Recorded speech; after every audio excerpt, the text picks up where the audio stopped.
Hello and welcome to the 15th episode of the Diplomacy Talks. In this episode, we will decode India's ties with one of its closest ally, a time-tested friend, and a significant partner. We will talk about none other than Russia. Russian President Vladimir Putin's 27-hour visit to India has grabbed headlines not just in India but across the globe. The Western media also kept an eye on what was happening in the national capital, New Delhi. The visit comes at a time when India is dealing with the pressure of US tariffs. The visit is undoubtedly important on many fronts, including the optics. Since the start of Russia Ukraine war, the visit of Russian president is significant. In this video, we will delve into the significant outcomes of the 23rd India-Russia summit, which was attended by Prime Minister Narendra Modi and Russian President Vladimir Putin. We will also decode why India is important for Russia. The video will touch upon the important understandings made during the Russian president's visit to India. The bilateral trade between India and Russia for the financial year 2024-25 was $68.7 billion. Both the countries aim to bring it to $100 billion by 2030. Significant decisions were taken when it comes to the economic partnership, and they are increasing India's exports to Russia, strengthening industrial cooperation, forging new technological and investment partnerships, especially in advanced high technology areas, and finding new avenues and forms of cooperation.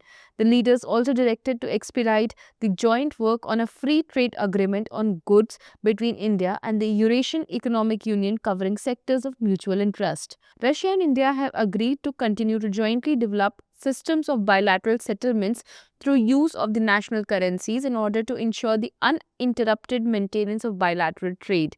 Additionally, the sides have agreed to continue their consultations on enabling the interoperability of national payment systems, financial messaging systems, as well as central bank digital currency platforms. Both the countries will deepen cooperation to improve connectivity, to enhance infrastructure capacity, to support the International North-South Transport Corridor (INSTC), the Chennai-Vladivostok Eastern Maritime Corridor, and the Northern Sea Route.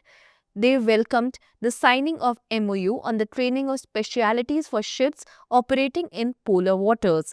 Both the countries noted the fruitful cooperation between the railways of Russia and India aimed at establishing partnerships in the field of mutually beneficial technology exchange. In terms of nuclear energy, both the countries have agreed to broaden their cooperation. On collaboration in space sector, both the countries welcomed the enhanced partnership between the Indian Space Research Organization and the Russian State Space Cooperation Roscosmos in the use of outer space for peaceful purposes, including in the human spaceflight programs, satellite navigation, and planetary exploration. To talk on the defense partnership between India and Russia and the understanding reached between the two countries, we have with us Mr. Dinakar Perry, Defense and Strategic Analyst. Russian President Vladimir Putin just concluded a two-day visit to India, the first also since the war in Ukraine began in 2022. And the significance of the visit is the visit itself. It was high on symbolism and optics. And the agreements, as expected, there were a series of agreements, but defense was a low-key affair in this visit. That said, there were about 16 agreements, MOUs signed, announced, which broadly spans across mobility and migration, food processing, agriculture and food, culture, and something to do with maritime cooperation, and also 5 agreements in the media space, media exchanges and engagement. That said, on the military part, just quickly, there are a series of agreement offers from Russia on the table, but India is still kind of going through its requirements and its kind of compulsions.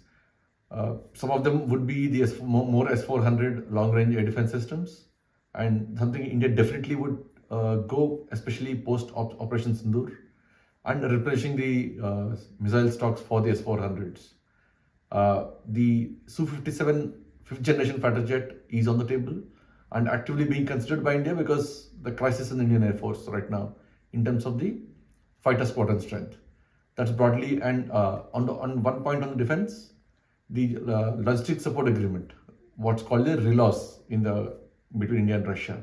Is also in a in the nothing was announced, but we hear that it's been done, which means it's more of an administrative arrangement for facilitation between the armed forces of the two countries when they meet and interact.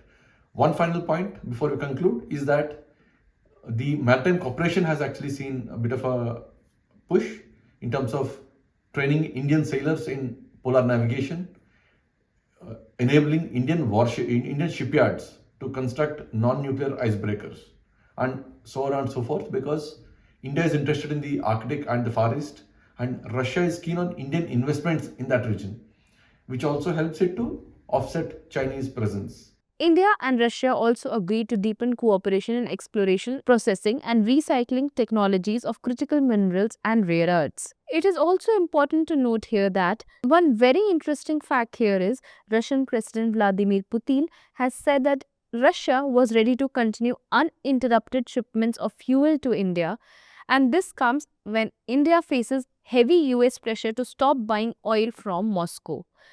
Moving ahead, to increase people-to-people ties, both the sides have agreed to simplify visa regime and welcome the simplification of visa formalities, including introduction of e-visa by both the countries. The leaders welcome the opening of two consulates general of India in Russia and look forward to their early operationalization to further strengthen inter-regional cooperation, trade and economic relations and people-to-people ties. India and Russia have also agreed to work jointly to combat terrorism. Both the countries have also called for a comprehensive reform of the United Nations Security Council UNSC. Russia also reiterated its support for India's permanent membership to the UNSC. With the ongoing war between Russia and Ukraine, Russia has largely disconnected itself from the West and is more inclined towards the global South. As far as the ties with India are concerned, both the countries share a history of long-standing, time-tested friendship. If you wish to know more about the background of India-Russia ties, you may watch our previous video. India and Russia have been old friends and the ties will deepen in the times to come. Till then, you keep following Sawaal That Matters for more such insightful content and let us know in the comments which country would you like to watch a video on in the next episode on next Sunday. Thank you.